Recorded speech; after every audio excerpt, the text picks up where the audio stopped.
तो आप जब इस वीडियो पे क्लिक करके आए गए हैं तो आप लोगों से सिर्फ एक रिक्वेस्ट करूँगा, मुझको मेरे इस बैकग्राउंड की वजह से जज मत करना, मेरे फेस कट की वजह से जज मत करना, मेरी बातों से जज करना। इस वीडियो को आप जितना लास्ट तक देखोगे आप लोगों को उतनी ही बातें समझ में आएगी। और अगर मेरी बातें कुछ समझ में भी नहीं आ रही ना तो मुझको अपना छोटा भाई समझ के माफ़ कर देना। तो आज का टॉपिक होने वाला है क्योंकि हमारा बहुत ही ज़्यादा इंपॉर्टेंट जो आज के टाइम में पूरे हमारे इंडिया के ऊपर छाया हुआ है। एक शो को लेकर जिसका नाम है इंडिया गोट टैलेंट, उसके ऊपर जो कंटेंट अपलोड होता है उसके ऊपर जो रिएक्शन आया वो पूरी दुनिया में इस टाइम पे काफ़ी ज़्यादा हाईलाइट है। ये आप लोग सभी जानते हैं क्योंकि आप लोग उसी चीज़ पे क्लिक करके मेरी वीडियो तक पहुँचे हो। तो इस वीडियो को मैं कंटिन्यू करता हूँ। मुझको मेरे बातें रखनी है और आप लोगों को भी बताना है कि क्या चीज़ें सही हो रही है और क्या चीज़ें गलत। आप लोगों को भी पता है काफ़ी सारी चीज़ें ना इस टाइम पे बवाल मच चुका है। काफ़ी सारे यूट्यूबर्स हैं जो समय रैना को सपोर्ट कर रहे हैं, उसकी टीम को सपोर्ट कर रहे हैं, पर कुछ लोग ऐसे हैं जो समय रैना के शो को गलत बता रहे हैं और बहुत सारी चीज़ें जो हो गई है शो पे और जो होती आ रही है वो चीज़ें सही में गलत है। तो आज हम उस चीज़ के ऊपर बात करने वाले कि ये चीज़ें सही हो रही है या गलत हो रही है, कि कौन सही है और कौन गलत। तो एक एक करके सारी बात के ऊपर टॉपिक के ऊपर बात करेंगे। मुझको मेरे बैकग्राउंड से जज मत करना, मेरी बातों से जज करना। अगेन मैं कहूँगा मेरे हालात चेंज हो जाएंगे अगर आप लोग सपोर्ट करोगे तो गाइस सबसे पहले बात करते हैं शो के कंटेंट के बारे में। इंडिया गोट टैलेंट का कंटेंट क्या है, सब में बड़ी बात देखो यार, वहाँ पर एक जज की पैनल बैठते हैं। सबसे मेन हेड है समय रैना जिसने ये शो बनाया है, जिसके दिमाग में ये आइडिया आया था। एक पांच लोगों की टीम बैठ जाती है, कोई भी फेमस पर्सनैलिटी, यूट्यूबर्स या कोई भी बड़ा आदमी जो जिसका नाम हो वो उस शो में एक जज बन के आते हैं, ऐसे ही गेस्ट बन के वो बैठते हैं। एक रैंडम बिना स्क्रिप्ट वाला शो होता है, वहाँ पर लोगों के टैलेंट के नाम पर उनको बुलाया जाता है कि भाई अपना टैलेंट शोकेस करो। इंडिया गोट टैलेंट शो नहीं बनाया, वो उन्होंने बनाया इंडिया गोट लैटेंट, यानी कि बकवास चीज़ें जो आ रही है इंडिया गोट टैलेंट की जगह इंडिया गोट लैटेंट। लैटेंट का मतलब ये बकवास चीज़ें आ रही है भाई, उन चीज़ों को जज कर रहे हैं कि क्या क्या बकवास चीज़ आ रही है। ये बनाया उस चीज़ों के लिए गया था, पर ये चीज़ें चली कहाँ गई है। अब ये शो किस चीज़ के लिए ज़्यादा फेमस है, यहाँ पर सिर्फ दो लोग फेमस होते हैं आके। एक वो जो रियल में टैलेंटेड होते हैं, जिनके पास में एक टैलेंट होता है और बहुत अच्छा सा केस हो जाता है, वो बंदा वायरल हो जाता है वहाँ पर। दूसरा वो जिसके अंदर टैलेंट ही नहीं होता, पर उसकी इतनी गंदी तरह से ये जज पैनल, जितना भी पैनल होता है वो इतनी गंदी तरह से उसकी बजा लेता है, इतनी गंदी तरह से उसकी उतारते कि वो बंदा पूरे दुनिया में फेमस हो जाता है। इसके एग्जाम्पल बहुत सारे हमारे सामने आ भी चुके हैं और बहुत सारे आने बाकी थे जो अब नहीं आएंगे शायद। तो वहाँ पर क्या होता है, अभी ये किस लिए ज़्यादा फेमस है आप लोग भी जानते हो कि अभी रिसेंटली रणवीर आलूवेदिया पता नहीं यार, मुझको नाम भी यार सही से याद नहीं है। आशीष चंचलानी था, समय रैना था, एक रणवीर आलूवेदिया पता नहीं मुझको उसका नाम क्या है, एक लड़की और एक सरदार पाजी और। तो ये 5 लोगों का पैनल था जो इस टाइम पे बैठे हुए थे। इस टाइम पे सब में ज़्यादा गंदा क्या चीज़ हो गया कि रणवीर, जिसकी एक पर्सनैलिटी बहुत ही अच्छी है, उसने काफ़ी बड़े बड़े नेताओं का, पीएम मतलब कि काफ़ी सारे जनों का इंटरव्यू लिया हुआ ब्रॉडकास्ट में उसने अपनी पर्सनैलिटी इतनी अच्छी दिखाई हुई है लोगों को कि मतलब कि एक तरह से फेक पर्सनैलिटी ही दिखाई हुई है। मतलब कि जो रियल में वो है वो कैमरे पे तो बेसिक सी बात है, कोई आपको दिखाएगा नहीं कि रियल में मैं कैसा हूँ, मैं कितना गंदा हूँ अंदर से, मैं अभी क्या चीज़ें करके आया हूँ, ये चीज़ें मैं आपको कभी भी कैमरे पे नहीं दिखाऊंगा। पर उसने वो शो पे जाके क्या चीज़ें कर दी जिसके वजह से वो इतना ज़्यादा हाइप मिल गई उसको। बेसिक सी बात है, लोग सारे गंदे इस टाइम पे, मानो भाई मेरी बात, इस टाइम पे हर एक लोगों के अंदर, हर एक इंसान के अंदर गंद भरा हुआ है मानो। पर वो एक सोसाइटी में रहने की वजह से वो लोग आपको अपनी चीज़ें नहीं दिखाते, कोई भी नहीं दिखाता। मन में अगर गलत चीज़ें भी है ना तो वो अपने आप को गलत बोल के, नहीं ये चीज़ गलत है, अपने मन में ही बोलता होगा। अगर उसके मन में किसी चीज़ को, किसी लड़की को देख के गंदे ख्याल आ रहे हैं, या फिर चोरी करने का मन कर रहा है, या फिर कोई चीज़ छीनने का मन कर रहा है, किसी को पीटने का मन कर रहा है, सबसे पहले वो अपने आप से क्वेश्चन करता है कि भाई मुझे ये करना चाहिए नहीं करना चाहिए। उसके मन उसको परमिशन नहीं देता सबसे पहले तो। उसके बाद अगर उसको परमिशन दे दी, उसको नहीं है शर्म, तो भाई वो चीज़ें वो कर देता गंदी। पर कैमरे पे आने के बाद में जब आपके पास में एक इतनी बड़ी रिस्पॉन्सिबिलिटी आ जाती है कि आप लोगों को लाख नहीं, 2 लाख नहीं, 3 लाख नहीं, आपको पूरी दुनिया देख रही है और आपके करोड़ों में फॉलोवर्स है, तो भाई ये बात मानो, इंटरनेट आजकल हर 2 साल के बच्चा भी चला रहा है, वो भी यूज़ करता है।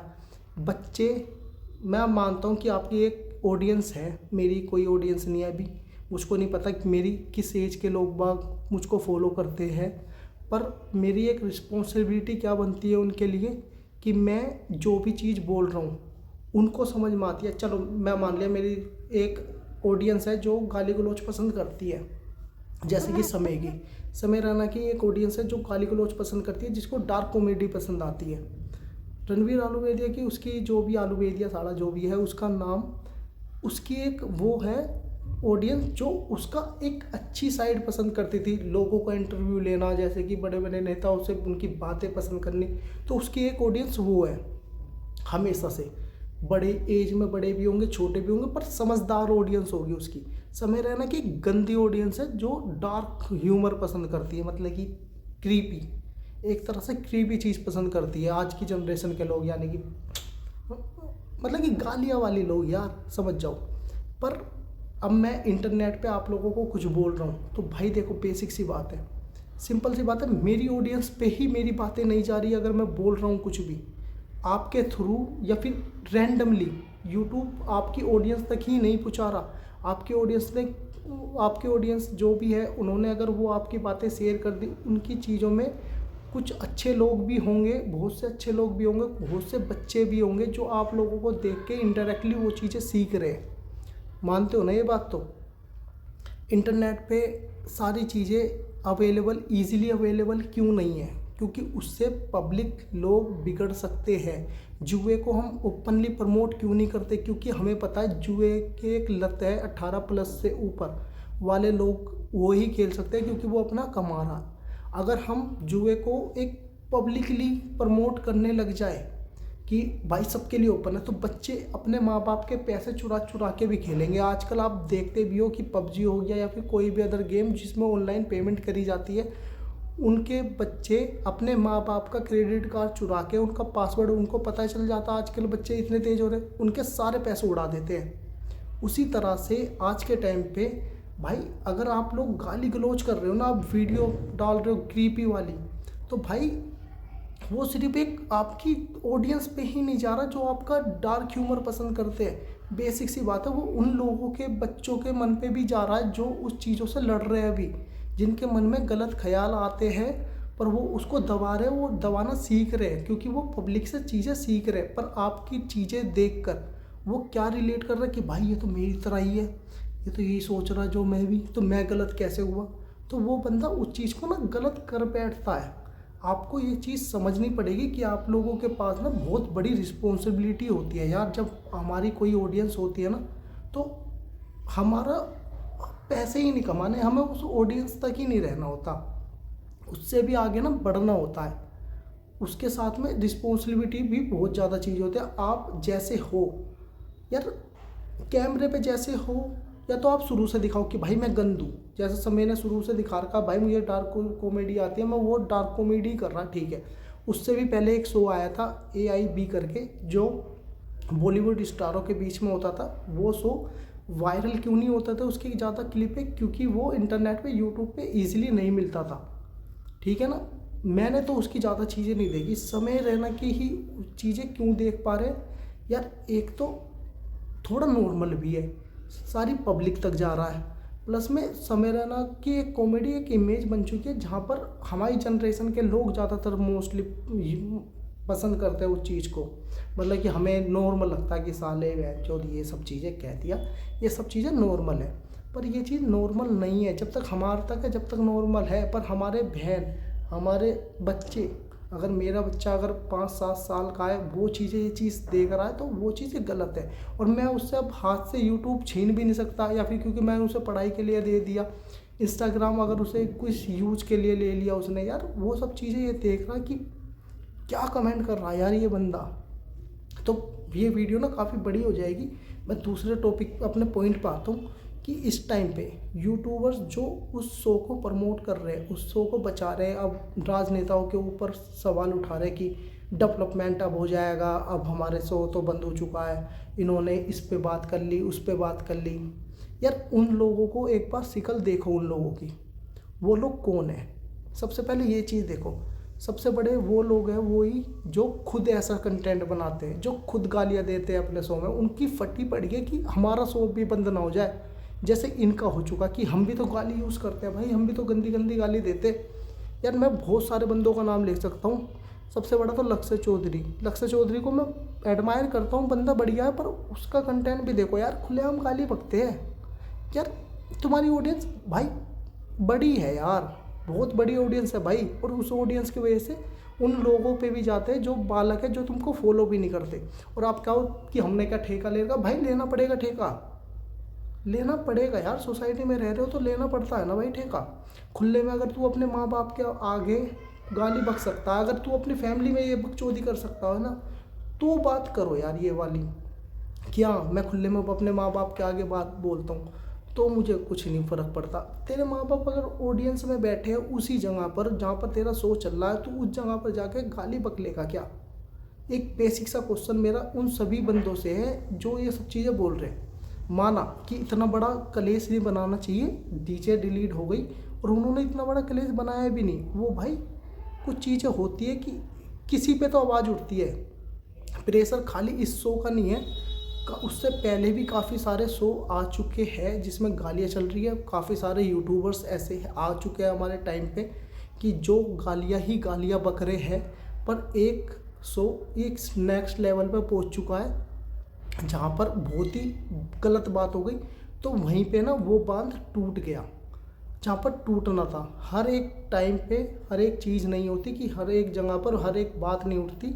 उसी तरह से प्रोग्रेस हमारे देश में भी प्रोग्रेस टाइम टू टाइम चीज़ें हो रही है, टाइम लगता है हर चीज़ में।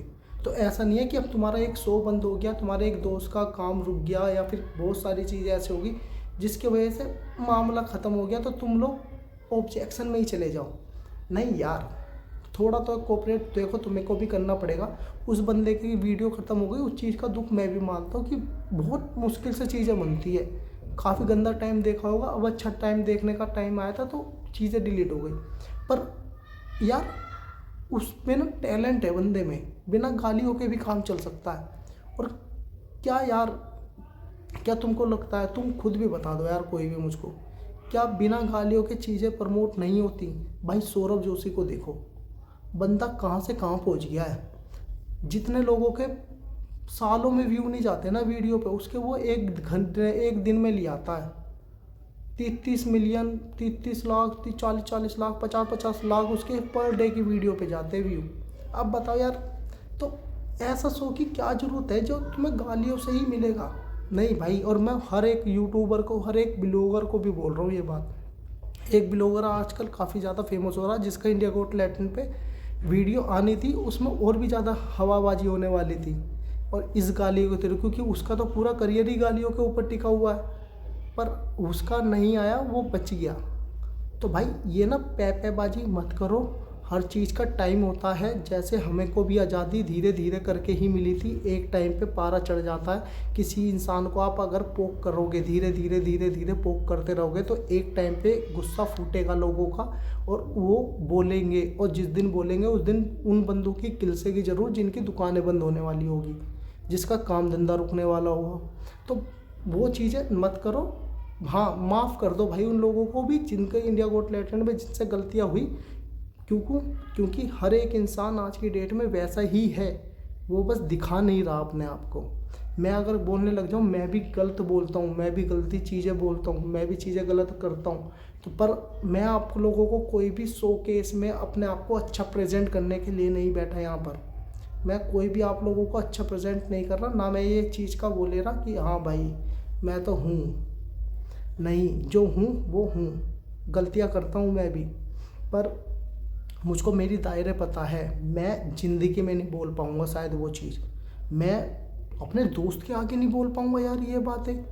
मैं कैमरे पे तो दूर की बात, मैं सही में नहीं बोल सकता यार अपने दोस्तों के आगे। यार तुम लोग कैसे दोस्त के आगे बोल सकते हो कि क्या तू अपने माँ बाप को ज्वाइन करेगा, मैं तुझको 2 करोड़ रुपए दे रहा हूँ। तो घंटा कैसे यार, किसी कोई बंदा अपना टैलेंट आपको दिखाने आया है, चलो वो बंदा भी कम दूध का धुला हुआ नहीं था, वो बंदा बहुत हरामी था, जो जो ऑडिशन दे रहा था, जो अपना टैलेंट शोकेस कर रहा था, वो भी बहुत बोल रहा था। पर भाई आप लोग नहीं बोल सकते, मानो ये बात, और खुले कैमरे पे तो बिल्कुल नहीं बोल सकते। बेशक से आप 4 बंदों में वैसे बोल लो, पर आप कैमरे पे नहीं बोल सकते। और सब में बड़ी गलती तो यार समय रैना की भी है ना। देखो, पहले भी मैं एक वीडियो बना चुका हूँ जिसके ऊपर एक लड़की के ऊपर, भाई उस लड़की की मर्जी थी, तो वो लड़की कंटेस्टेंट बन के आई ही नहीं थी, कंटेस्टेंट बन के कोई और बंदा आया था, तो उस बंदे ने उस टॉपिक को छोड़ के, उस कंटेस्टेंट को छोड़ के उस लड़की को पकड़ लिया और उसके कपड़े की ऐसी तैसी मारती, कपड़े उसके ऊपर एसिड अटैक तक के वो आए हैं। उस लड़की ने वीडियो में बोला है कि उसके ऊपर एसिड अटैक तक के इल्ज़ाम लगे, उसके कमेंट इतने गंदे भर गए। अब बताओ क्या वो चीज़ थी ज़रूरी? यार हर चीज़ कंटेंट ही नहीं होता, अच्छे कंटेंट करके भी आप नाम कमा सकते हो। अब पर वही वाली बात है ना, आज के टाइम पे भाई पुनीत सुपरस्टार को देख लो, शेर को देख लो, गू में मुंह मार मार के, दीपक कालरा को देख लो, कालरा एक दीपक कलाल को देख लो, भाई नेगेटिव फ्रेम लेने के लिए भी तैयार है आज के टाइम पे, कुछ भी करने के लिए तैयार है फ्रेम के चक्कर में, चाहे उसमें उनकी इज्जत जा रही हो, चाहे कुछ भी हो रहा हो, पर उनको करना है। अब चॉइस आप लोगों की है कि आप लोगों को क्या चीज़ें की साइड लेना है और किस चीज़ों का नहीं। मैं भी कहता हूँ कि उन लोगों को माफ़ करो, हर एक बंदा ऐसा ही है आज की डेट में, बट वो ज़्यादा भावनाओं में बह गया, उसने अपनी पर्सनैलिटी कैमरे के ऊपर शो कर दी, वो सोचा कि मैं भी वायरल हो जाऊँगा। यहाँ चलो इनकी तो छोड़ो, भारती का कितना बड़ा नाम है यार, भारती सिंह का, उसका पति हर्ष, वो भी बंदा आया था, वो कितना शरीफ है, वो भी अपने आप को कितना शरीफ दिखाता है, पर क्या दिखा रियलिटी में, उसने भी इस शो पे आके हर एक बंदे की ली और गंदी वाली ली, और गंदी वाली अपनी गंदी साइड भी दिखाई कि वो भी ऐसा है। तो भाई आज के टाइम में सभी ऐसे हैं, कोई दूध का धुला हुआ नहीं है ऐसा। पर हमें उन बच्चों के बारे में सोचना है, हमें उन माँ बाप के बारे में सोचना चाहिए जो अपने बच्चों को अच्छी चीज़ें सिखाना चाहते हैं, और उन बच्चों को जिन्होंने अभी ये चीज़ें देखी भी नहीं है, सुनी भी नहीं है। हमारी बातें उनके पास तक अगर ऐसे जाएगी, ऐसे डिलीवर होगी, तो उनके ऊपर क्या प्रभाव पड़ेगा, वो खुद भी अपने आप को कूल समझेंगे आपकी तरह गालियाँ देके। तो मेरा आप लोगों से सबसे यही कहना है कि भाई चीज़ें ठीक हुई, मैं तो चाहता हूँ हर एक बंदे के ऊपर उसके ऊपर एक्शन होना चाहिए जो खुले में गाली दे रहा है, जहाँ ज़रूरत नहीं भी है वहाँ पर भी गाली दे रहा है। मानो भाई गुस्से में गालियाँ निकलती है, निकलेगी, मैं ये नहीं कह रहा नहीं निकलेगी गुस्से में, पर गुस्सा भी तो वैलिड होना चाहिए। तुम मज़े मज़े में गाली बक रहे हो, किसी की गंदी से गंदी उतार रहे हो, नहीं चलेगा ऐसा। So thank you for watching this video. अगर आप लोगों को भी वीडियो को या मेरी बातें जरा भी अच्छी लगी हो तो मेरा बैकग्राउंड को भूल जाना और मुझको सपोर्ट करना, तुम्हारा भाई ऐसी वीडियो लेके आता रहे। So thank you for watching this video. I hope आप लोगों को मेरी बातें कुछ अच्छी लगी होगी।